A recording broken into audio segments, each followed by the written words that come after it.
말씀 보도록 하겠습니다. 말씀은 히브리서 4장입니다. 히브리서 4장 14절에서 16절까지의 말씀입니다. 히브리서 4장 14절에서 16절까지의 말씀입니다.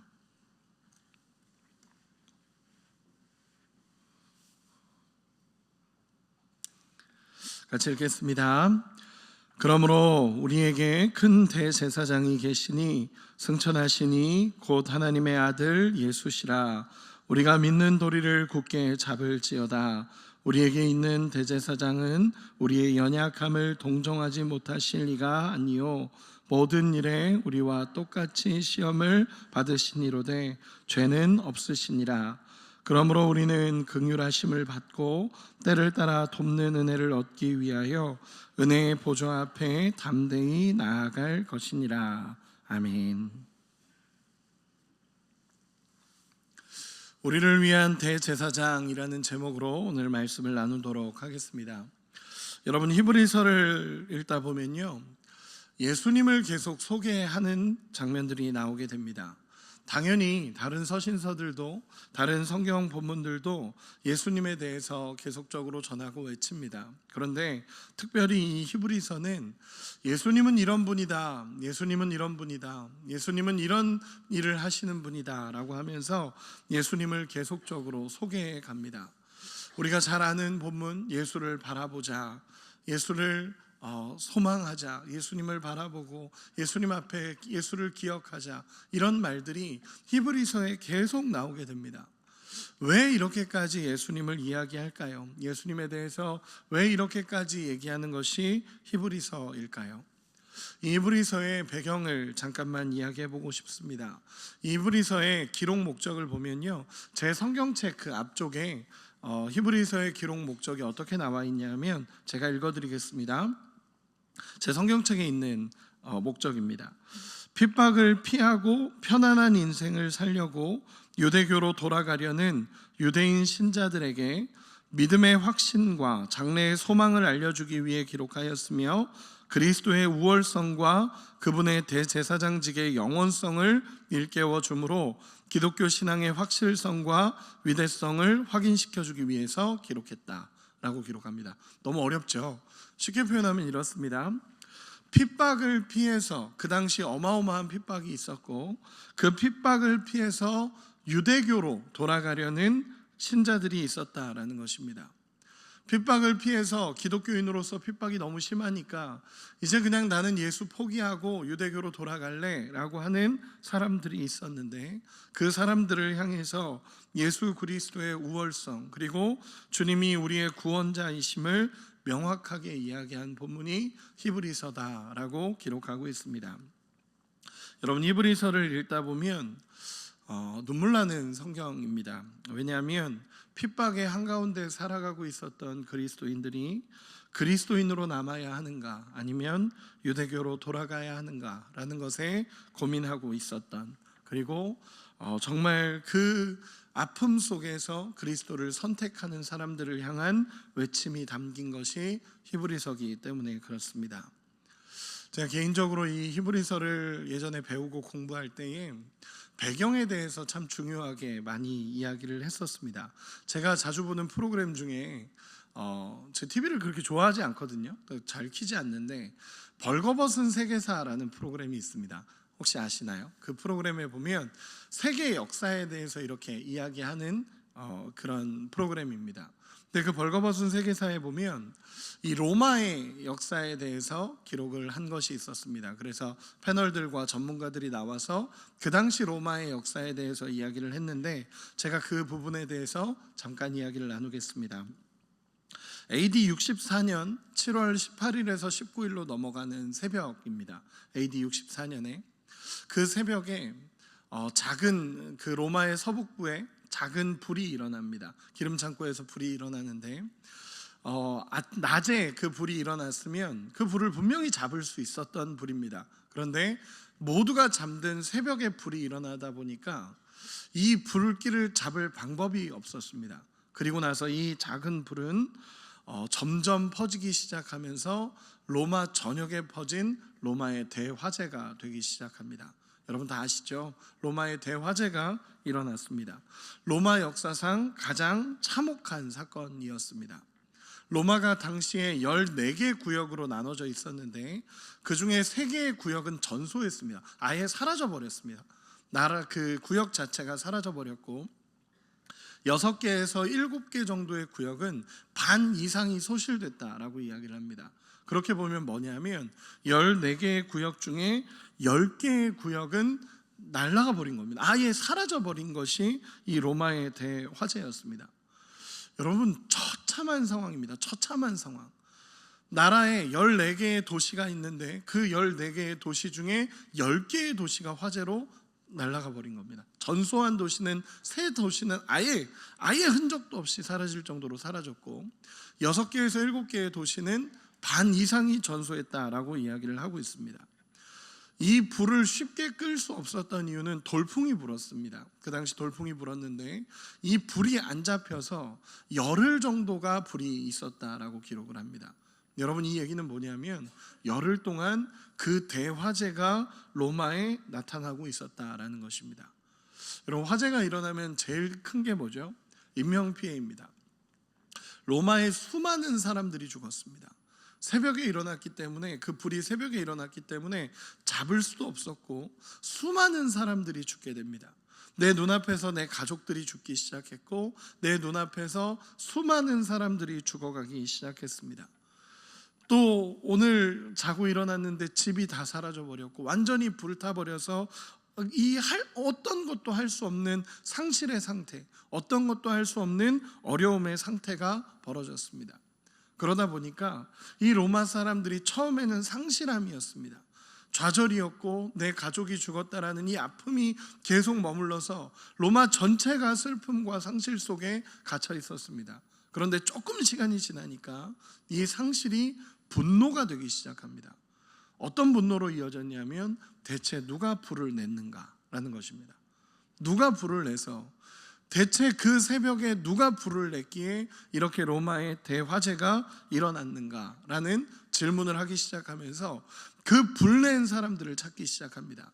제일 처음 의심받았던 사람은 유대인들이었습니다.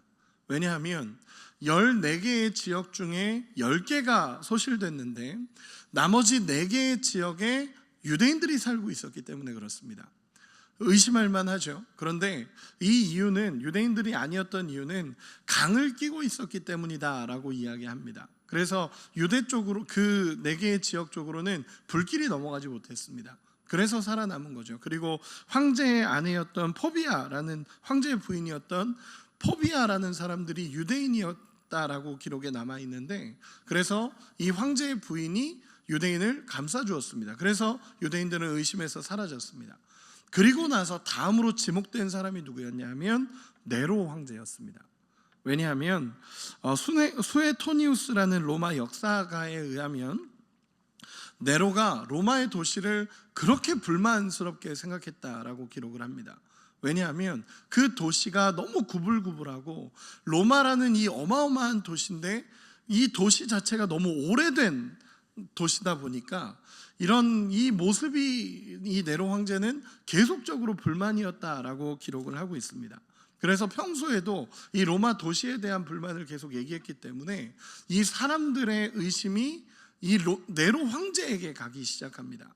근데 네로 황제가 범인이 아니라는 것이 사실은 정설입니다. 왜냐하면 그 화재가 났을 때 네로 황제는 로마에 없었습니다. 안티움이라는 도시에 있었다라고 기록을 합니다. 그렇기 때문에 사실 로마 황제였던 네로도 범인은 아닙니다. 범인은 아닌데 어쨌든 모든 의심이 네로에게로 쏠리기 시작하고 사람들이 밀려오는 겁니다. 네로를 죽이겠다, 저 황제를 죽이겠다라고 몰려오기 시작하니까 그때 네로가 어떤 방법을 쓰냐 하면 이 모든 것을 뒤집어 씌울 존재를 찾기 시작합니다. 이 모든 분노를 누군가에게 뒤집어 씌워야 되는데 그 누군가에게 뒤집어 씌운 것이 뭐냐면 그리스도인들이었습니다. 그리스도인들이 불을 냈다라고 쏟아내기 시작합니다. 근데 여러분 잘 아셔야 되는 건 그리스도인들은 불을 내지 않았습니다. 왜냐하면 그 소실된 10개의 도시에 그리스도인도 살고 있었기 때문에 그렇습니다. 그렇기 때문에 그리스도인들이 불을 낸 게 아닙니다. 근데 이 사람들은 이미 이성을 상실했고 이미 그 분노가 극에 달했기 때문에 이 분노를 풀 대상이 필요했습니다. 그게 누구였냐면 그리스도인들이었습니다. 그리고 나서 이 모든 어려움과 이 모든 고난과 핍박이 그리스도인들에게 쏠리기 시작합니다. 네로 역시 너희 마음대로 해라, 너희 마음대로 해라, 저 그리스도인들에게 너희 마음대로 해라 라고 했기 때문에 모든 핍박과 고난이 그리스도인들에게 쏟아지기 시작합니다. 여러분 어땠을까요? 이 분노가 내 가족을 잃은 아픔을 그리스도인들에게 쏟아내기 시작합니다. 이 로마의 황제, 로마에 대한 이 상실감에 대한 분노가 그리스도인들에게 쏟아지기 시작합니다. 모든 분노가 쏟아지기 시작합니다. 여러분 잘 아시듯이 이것이 바로 네로 박해입니다. 이 네로 박해 때는요 어마어마했습니다. 기록에 의하면 산채로 불에 태웠다라는 얘기 있고 그 사자밥이 되게 했다는 이야기들, 수많은 어려움들이 그 가운데 벌어지기 시작합니다. 베드로와 바울도 이 네로 박해 때 순교하게 됩니다. 교회는 완전히 와해되기 시작하고 처참해지는 상황이 오게 됩니다. 여러분 이렇게 한번 물어보고 싶습니다. 이 네로 박해는 피할 수 있는 박해였을까요? 피할 수 없는 박해였을까요? 피할 수 있는 박해였습니다. 어떻게 할 수 있냐면 예수를 부인하면 됐습니다.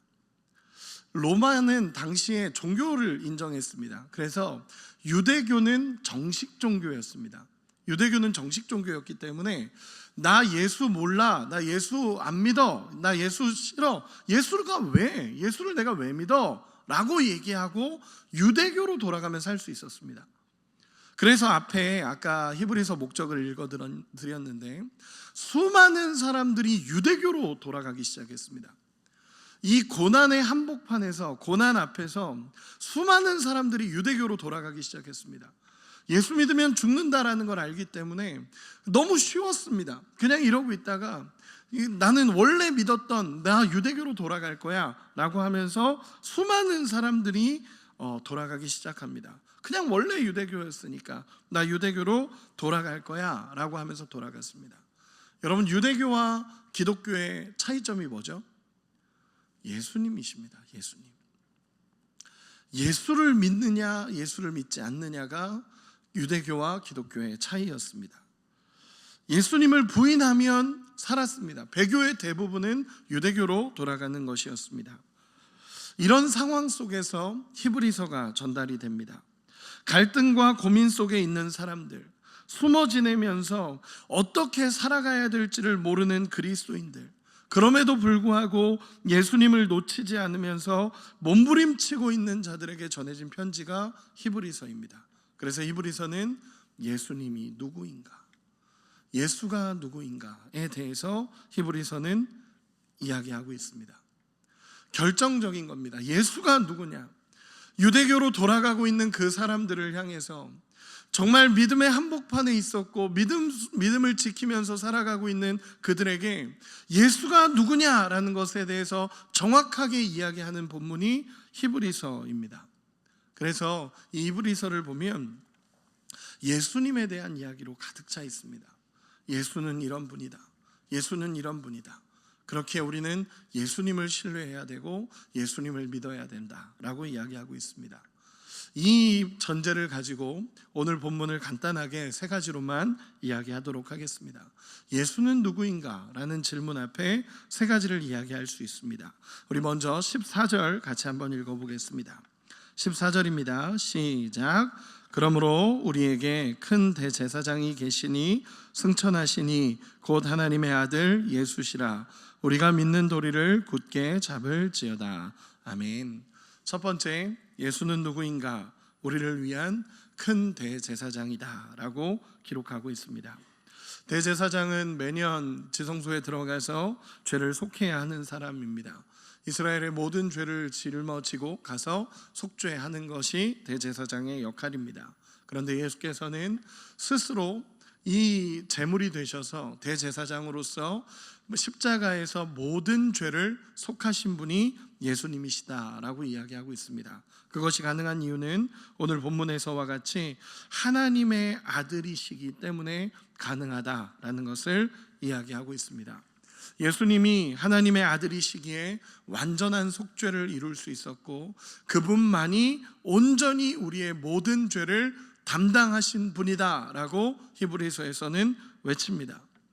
가장 본질적인 얘기를 하는 겁니다. 여러분, 우리가 흔들리지 않을 수 있는 이유가 무엇이겠습니까? 다른 어떤 것도 아니고 예수가 하나님이시고 예수가 그리스도이시며 예수가 모든 죄를 속죄하신 분입니다. 이 본질이 흔들리지 않아야 우리의 모든 신앙의 근간이 흔들리지 않습니다. 이 부분을 히브리서 기자는 명확하게 얘기하는 것입니다. 예수님께서 대제사장으로서 우리의 모든 죄를 사하셨습니다. 그리고 모든 죄를 짊어지고 대신 십자가에서 제물이 되셨습니다. 그렇기에 믿는 도리를 지키셔야 됩니다 라고 얘기하는 것이 첫 번째입니다. 다시 한번 읽어드리겠습니다. 14절, 그러므로 우리에게 큰 대제사장이 계시니 승천하시니 곧 하나님의 아들 예수시라. 우리가 믿는 도리를 굳게 잡을지어다. 대제사장이신 예수께서 모든 죄를 속죄하셨기에 흔들리지 말고 믿는 도리를 굳게 잡으십시오 라고 이야기하는 것입니다. 두 번째는 뭐냐 하면 우리의 연약함을 아시는 예수님이시다라고 기록하고 있습니다. 우리 15절 같이 한 번만 읽어보겠습니다. 15절입니다. 시작. 우리에게 있는 대제사장은 우리의 연약함을 동정하지 못하실 이가 아니요 모든 일에 우리와 똑같이 시험을 받으신 이로되 죄는 없으시니라. 아멘. 두 번째는 뭐냐면 연약함을 아시는 예수님, 즉 이 땅에 오신 예수님이십니다. 이렇게 본문은 기록합니다. 우리의 예수님은 우리의 연약함을 동정하지 못하실 리가 아니다. 우리의 모든 연약함을 알고 계시고 우리의 고난을 알고 계시고 우리의 아픔을 알고 계시고 우리의 모든 상황을 아시는 분이 예수님이시다라고 말씀하십니다. 왜냐하면 그분이 이 땅에 오셔서 인간으로서의 모든 고난도 예수님이 겪으셨기 때문이다 라고 성경은 기록하고 있습니다. 우리는 지금 성탄의 시간을 보내고 있습니다. 여러분, 성탄이 무엇이죠? 하나님의 아들이신 예수께서 이 땅에 오신 것을 성탄이다 라고 얘기합니다. 조금만 다르게 표현을 해볼까요? 창세기 1장에 보면 하나님께서 인간을 하나님의 형상과 모습대로 지으십니다. 우리는 하나님의 형상과 모습을 닮은 존재였습니다. 예수님 그 하나님의 위대하심을 닮았고 하나님의 아름다우심을 닮았고 하나님의 능력과 하나님의 소망을 닮은 존재로 창조되었습니다. 그런데 죄가 들어오기 시작하면서 죄를 짓게 되면서 죄가 들어오면서부터 하나님의 형상과 모습이 깨어져 버립니다. 그래서 더 이상 우리가 하나님 앞에 나갈 수가 없었습니다. 하나님의 형상과 모습이 깨져버리니까 우리가 하나님 앞에 나가고 싶어도 나갈 수 있는 방법이 없었습니다. 그런데 2000년 전에 말도 안 되는 사건이 벌어지는 게 뭐냐면 하나님께서 이제는 우리의 형상과 모습으로 오신 겁니다. 우리가 더 이상 하나님 앞에 나갈 수가 없으니까, 하나님과 함께 해야 하는데 우리가 하나님 앞에 나갈 수 없으니까, 하나님의 형상과 모습이 깨져버렸으니까 그 하나님께서 우리의 형상과 모습대로 오신 것입니다. 그래서 임마누엘, 하나님이 우리와 함께 하기 위해 오신 것입니다. 이 부분이 두 번째입니다. 우리의 연약함을 아시는 이유는 예수께서 우리와 함께 하시기 위해 이 땅에 오셨고 그분이 우리와 함께 하고 계시기 때문에 우리의 연약함을 아십니다. 우리의 아픔을 동정하지 못하실 리가 아닙니다. 우리의 아픔을 아시고 우리의 연약함을 아시고 우리의 상황과 우리의 환경을 아시는 분이 우리 예수님이시다라고 기록하고 있습니다. 중요한 것은요, 그들은 핍박의 한복판에 있었습니다. 핍박의 한복판에 있을 때 가장 큰 위로가 뭘까요? 하나님이, 예수님이 우리와 함께 하시는 것이 가장 큰 위로입니다. 그 아픔 속에서 하나님이 나를 떠나신 것이 아니라 하나님이 멀리 계신 것이 아니라 우리와 함께 하시며 우리의 아픔을 동정하시는 분이시며 우리의 아픔에 공감하시고 우리의 모든 것을 끌어안으시는 분이 예수님이시다라고 기록하고 있습니다. 그리고 마지막 세 번째로 이렇게 이야기하고 있습니다. 우리 16절 같이 한번 읽겠습니다. 16절 시작. 그러므로 우리는 긍휼하심을 받고 때를 따라 돕는 은혜를 얻기 위하여 은혜의 보좌 앞에 담대히 나아갈 것이니라. 아멘. 은혜의 보좌 앞에 나아가게 하시는 분이십니다. 세 번째로 예수님은 누구신가? 은혜의 보좌 앞에 나아가게 하시는 분, 때를 따라 돕는 은혜를 우리에게 주시는 분이 예수님이십니다. 은혜의 보좌 앞으로 나아가자라는 이 나아가자라는 의미의 단어는 가까이 다가가서 접촉하다라는 의미를 갖습니다. 즉 예수님의 은혜로 말미암아 날마다 하나님의 보좌 앞에 나아가게 되고 그 보좌 앞에서 하나님과 함께하는 경험들이 우리에게 일어난다라는 것입니다. 때를 따라 돕는 은혜를 우리에게 주시는 분이십니다. 여러분, 우리는 하나님의 은혜 없이는, 하나님의 도우심 없이는 하루도 살아갈 수 없는 자들입니다. 그 핍박의 한복판에 있는 자들에게, 그 고난의 한복판에 있는 자들에게 때를 따라 돕는 하나님의 은혜가 있다라는 것을 외치고 있습니다. 하나님의 도우심 없이는 하루도 살아갈 수 없는 우리인데 때를 따라 돕는 은혜를 주시는 분이 예수님이시다라고 이야기하고 있습니다. 예수님은 누구신가? 라는 이 질문 앞에 쓰여진 이 히브리서, 오늘 본문에서 세 가지를 얘기합니다. 우리의 모든 죄를 속죄하신 대제사장이시다. 또한 우리의 연약함을 아시는 이 땅에 오신 예수님이시다. 그리고 때를 따라 돕는 은혜를 주시는 은혜의 보좌 앞에 나아가게 하시는 예수님이시다라고 이야기하고 있습니다. 말씀의 결론을 맺겠습니다. 여러분, 모든 고난을 이길 수 있는 힘이 무엇이겠습니까? 모든 고난을 이길 수 있는 힘은요, 2000년 전에도 마찬가지고 오늘날도 마찬가지고 단 한 분, 예수님이십니다. 우리의 모든 고난을 이길 수 있는 힘은요, 예수님이십니다.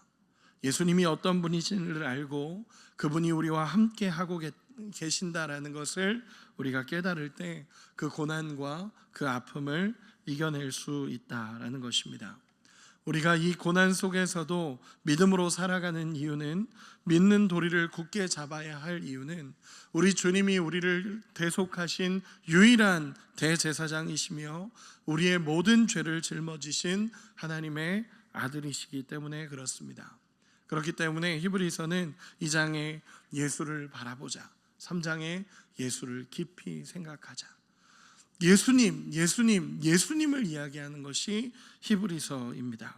오늘도 우리의 소망 되시는 예수님을 붙잡고 살아가는 은혜가 있기를 소망합니다.